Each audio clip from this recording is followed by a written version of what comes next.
है पूर्ण समर्पण। एकलव्य के बारे में तो आप सभी ने सुना ही होगा। उनका पत्थर की मूर्ति के सामने समर्पण पूरा था। ना तो कोई गुरु था, ना सद्गुरु, कुछ भी न था।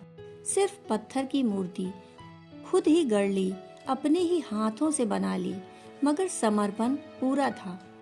समर्पण ऐसा समग्र था जितना कि अर्जुन का भी द्रोण के प्रति नहीं था। इसलिए अर्जुन एकलव्य से पिछड़ गए। द्रोण को भी चिंता हो गई, द्रोण को भी डर पैदा हो गया। उन्हें खींचकर एकलव्य के पास जाना पड़ा और जब द्रोण ने उसकी कला देखी तो चौंक कर रह गए। द्रोण खुद ही कोई सेवक नहीं, द्रोण तो एक साधारण से राज सेवक हैं, अति साधारण। सद्गुरु तो दूर, गुरु कहने की भी बात ठीक नहीं, क्योंकि गुरु में भी कुछ होता है, द्रोण में नहीं है।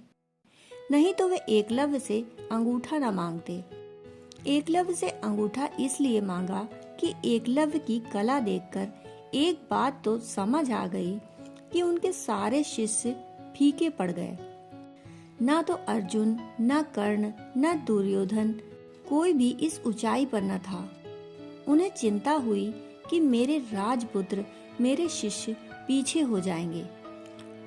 एक मोह जगा, जिन पर मैंने इतनी मेहनत की है, जिनके साथ मेरा अहंकार जुड़ा है, मेरी महिमा जुड़ी है। अगर अर्जुन ऐसे पीछे हो जाएगा तो मेरी क्या दुर्दशा होगी। इसे मैंने इनकार कर दिया था कि तू शूद्र है, इसलिए तुझे शिष्य की तरह स्वीकार न करूंगा। यह कोई गुरु होने के ढंग है कि शूद्र कहकर किसी को इनकार कर दिया। जिसने किसी को शूद्र कहकर इनकार किया, वह क्या स्वयं शूद्र से कम है? वह ब्राह्मण कैसे होगा? ब्राह्मण तो वह है जो सब में ब्रह्म को देखे। एकलव्य ब्राह्मण है। द्रोण ने इनकार कर दिया, द्रोण ने दुत्कार दिया, भगा दिया, तो भी उसकी श्रद्धा ऐसी अपूर्व है कि इन्हीं के प्रति झुका, इसीलिए वह ब्राह्मण है। उसका समर्पण ऐसा पूरा है कि पत्थर की मूर्ति के सामने खड़े होकर, आंसू बहाकर, फूल चढ़ाकर, प्रार्थना करके धनुर्विद्या सीख डाली। धनुर्विद्या का सबसे पारंगत व्यक्ति हो गया। द्रोण को कठिनाई हुई, अब तो हार हो जाएगी, दुनिया क्या कहेगी कि जिसको इनकार किया था शूद्र कहकर, तुम्हें इतनी भी समझ न थी कि इसकी संभावना क्या थी। जिसको हटा दिया था, जिस पत्थर को व्यर्थ कहकर फेंक दिया था, वही मंदिर की मूर्ति बन गया। और जिनके साथ तुमने जिंदगी भर मेहनत की, उनको भी उसने पीछे छोड़ दिया। अतः द्रोण ने कहा, मुझे दक्षिणा दे दो। यह कोई गुरु होने के लक्षण है? जिसको दीक्षा नहीं दी, उससे दक्षिणा मांग रहे हैं। बेईमानी की भी कोई सीमा होती है। और दक्षिणा भी क्या मांगी उस भोले निर्दोष आदमी से।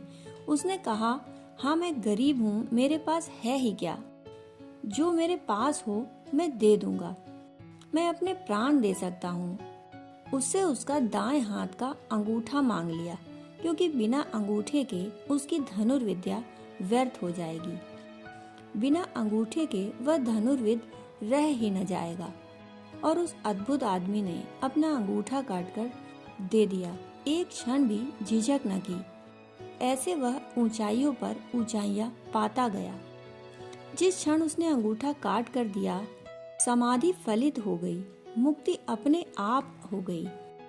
संदेह उस व्यक्ति पर भी न उठाया जिसने दुत्कारा था और आज दक्षिणा मांगने आ गया, और उस आदमी को अंगूठा काट कर दे दिया, जरा भी संदेह न किया। यह श्रद्धा है, यह समर्पण है। इस समर्पण में धनुर्विद्या गई हो तो गई, लेकिन आत्मविद्या आ गई। एकलव्य निश्चित रूप से ब्राह्मण हो गया। एकलव्य महाज्ञान को उपलब्ध हो गया। ऐसे समर्पण के द्वार से अगर महाज्ञान ना आए तो कैसे आएगा। दोस्तों, कहानी सुनने के लिए आपका बहुत बहुत आभार।